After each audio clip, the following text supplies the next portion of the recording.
Bismillahirrahmanirrahim. Assalamualaikum warahmatullahi wabarakatuh.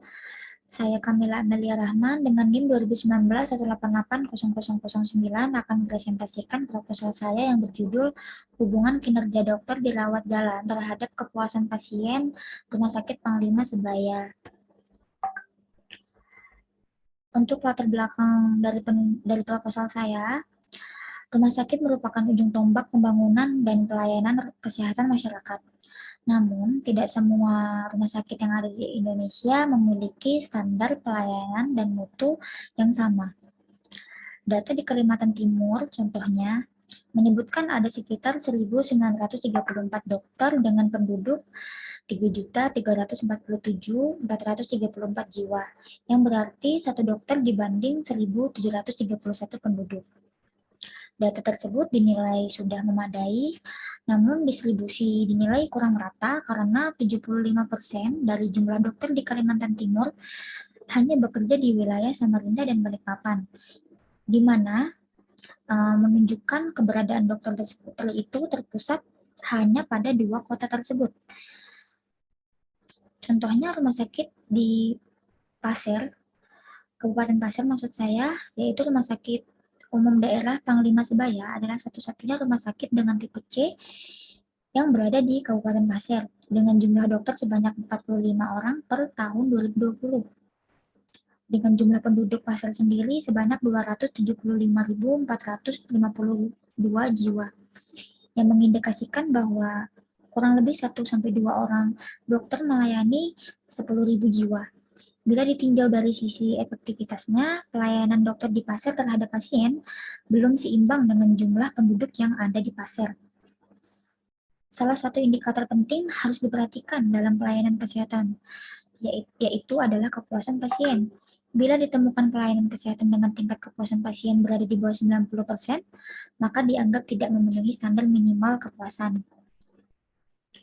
Adapun rumusan masalah yang saya simpulkan di sini, yaitu apakah ada hubungan antara kinerja dokter dengan tingkat kepuasan pasien rawat jalan di RSUD Panglima Sebaya.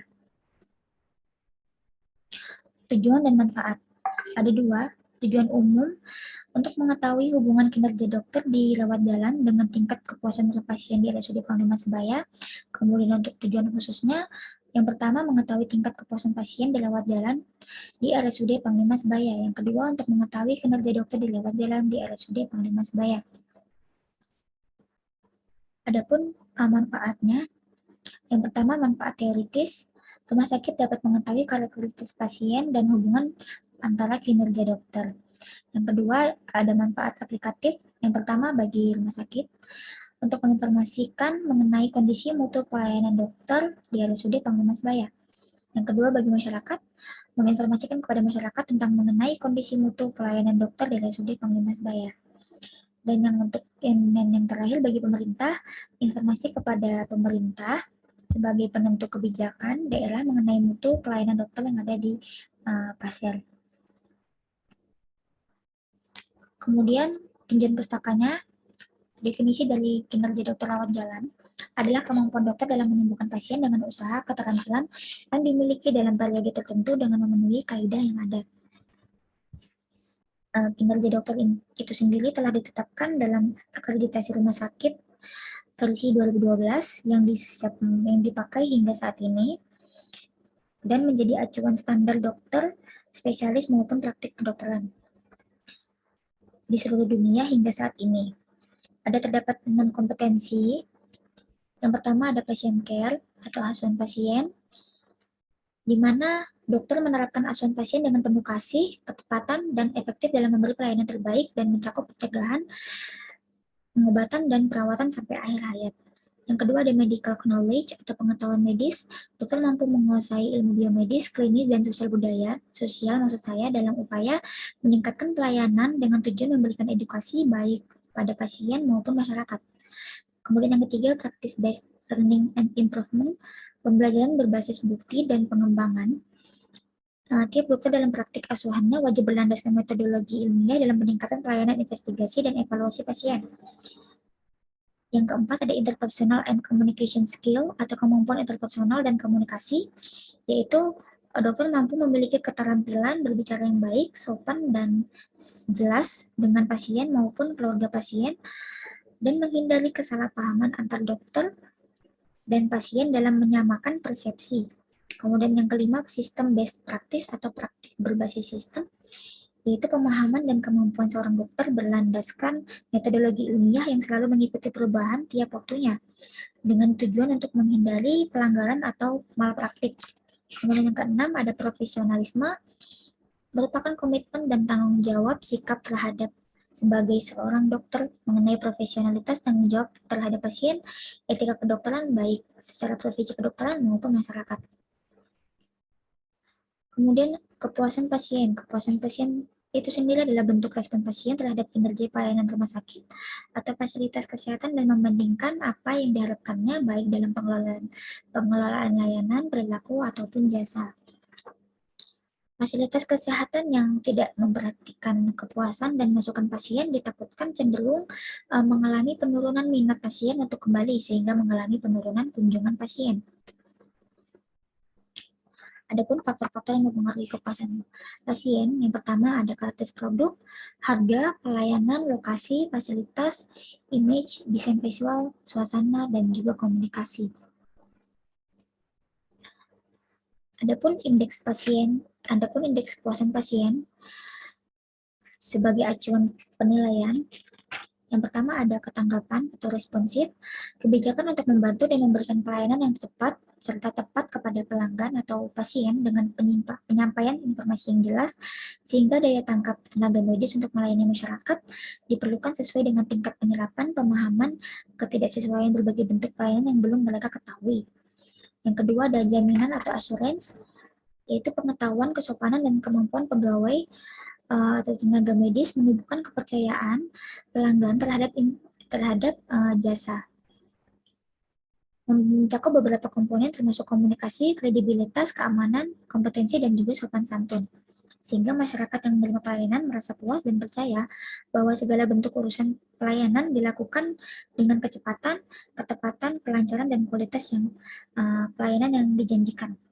Kemudian yang ketiga ada bukti nyata atau attainable, yaitu penampilan dan kemampuan sarana dan prasarana terhadap keadaan lingkungan sekitar yang dapat diandalkan menjadi bukti nyata dari layanan yang akan diberikan oleh penyedia layanan. Hal ini mencakup fasilitas fisik, contohnya gedung, gudang, dan lain-lain, peralatan dan perlengkapan yang akan digunakan, serta penampilan tenaga medis. Kemudian yang keempat ada empati. Setiap aktivitas atau aktivitas pelayanan membutuhkan pemahaman dan pengertian dalam kebersamaan asumsi dan pentingnya menghargai suatu hal yang berhubungan dengan pelayanan. Pelayanan atau akan berjalan baik, akan berkualitas jika masing-masing pihak memiliki ada rasa empati yang cukup tinggi. Kemudian ada kehandalan atau reliability. Setiap pelayanan membutuhkan bentuk pelayanan yang dapat diandalkan. Artinya memberikan pelayanan setiap tenaga medis diharapkan memiliki kemampuan dalam pengetahuan, keahlian, kemandirian, penguasaan, dan profesionalisme kerja yang tinggi sehingga kegiatan mereka menghasilkan suatu pelayanan yang memuaskan pasien. Kemudian ada dua cara menghitung tingkat kepuasan. Ada Customer Satisfaction Index atau yang disingkat CSI, adalah tes untuk melihat tingkat kepuasan responden secara keseluruhan dengan mempertimbangkan pengukuran tingkat kepentingan dan atribut layanan. Ada beberapa langkah untuk mengetahui nilai CSI itu. Yang pertama ada menentukan mean atau rata-rata, kemudian menentukan skor. Lalu kita hitung menggunakan weight factor. Lalu kita kelompokkan di tabel interpretasi hasil ini ada angka indeksnya dan interpretasinya mulai dari sangat buruk, buruk, penyebab kekhawatiran, sedang, bagus, sangat bagus, dan bagus sekali. Yang kedua ada IPA atau Importance Performance Analysis, digunakan untuk melihat atribut mana yang ditunjukkan oleh suatu perusahaan dalam pemenuhannya untuk kepuasan penggunaan jasa.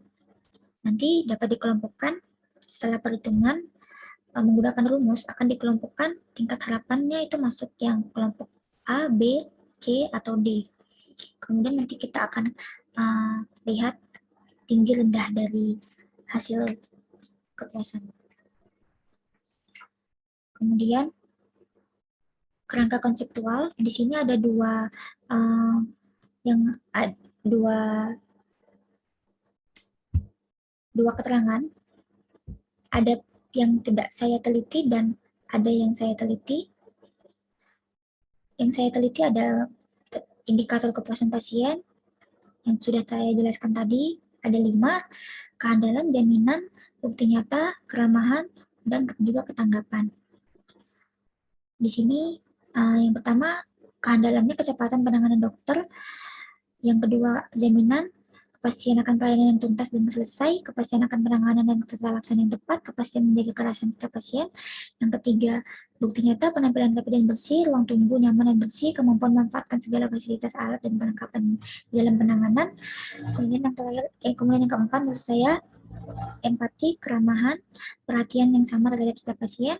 Kemudian terakhir ada ketanggapan waktu tunggu pelayanan dokter rawat jalan semua poli disesuaikan dengan standar operasional atau SOP RSUD Panglima Sebaya, yaitu kurang dari 30 menit.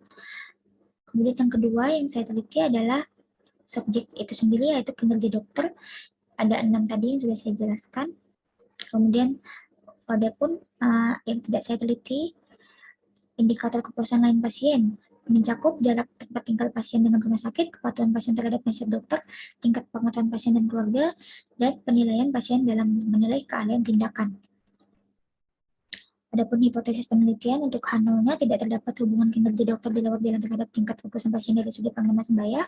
H1-nya terdapat hubungan kinerja dokter di rawat jalan maksud saya terhadap tingkat kepuasan pasien dari sudut Panglima Sebaya.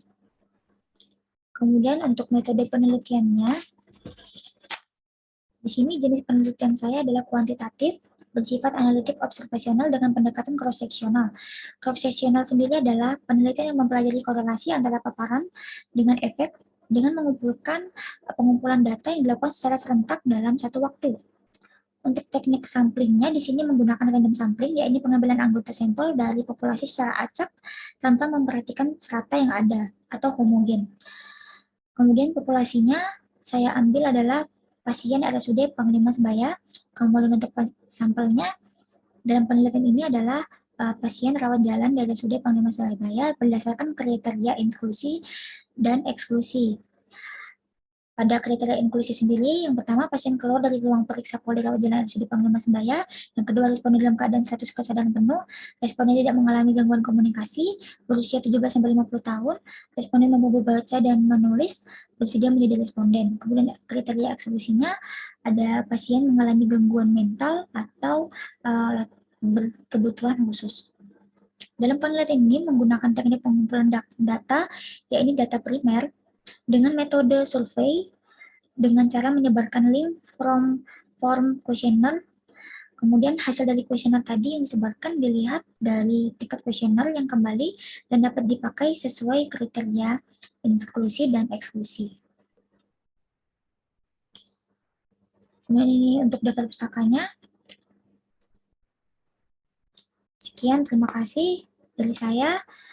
Wassalamualaikum warahmatullahi wabarakatuh.